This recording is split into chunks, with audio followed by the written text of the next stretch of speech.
The UN Secretary-General has warned that artificial intelligence is being used to spread disinformation and hate. Antonio Guterres says while technological advancement has been used for some good, the risks posed by AI threatens democracy and human rights. Our diplomatic editor, James Bays, reports from New York. The Secretary-General was speaking at the launch of a new UN policy on disinformation. Now, AI is part of that, things like deepfakes, manipulated video and images. And as he spoke to reporters, he gave his sternest warning yet about the challenges facing the world as a result of artificial intelligence. The scientists and experts have called on the world to act, declaring AI an existential threat to humanity on a par with the risk of nuclear war.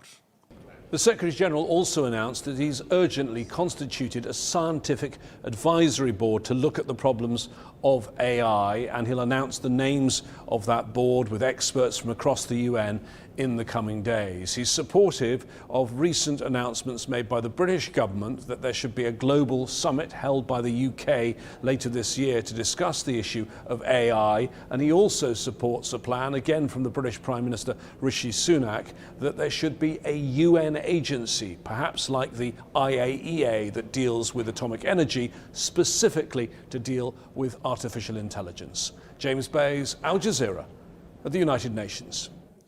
Well, Robert Sparrow is Professor of Philosophy at Monash University and has published extensively on the ethics of AI and robots. He joins us now from Melbourne. Welcome to the programme. So, to what extent do you think there are real and current dangers posed by AI?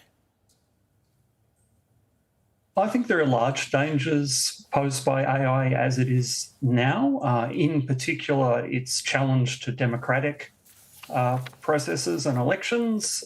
As was just mentioned, AI has tremendous capacity to spew out misinformation and disinformation tailored to individual users in ways that can topple governments, shape elections.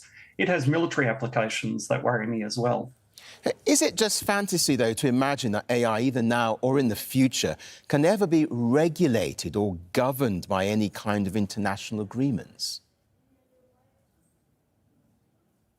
Look, AI relies heavily on standards and intellectual property. You could pull the plug on a lot of this industry by insisting that you couldn't hold patents and trade secrets in it. It relies very much on standards. So regulation makes technology possible, and so it offers also an opportunity to control technology. This is going to be a global issue, and so that does create some difficulties, but I don't think that we should give up just because it requires a certain amount of expertise to understand how the technology works.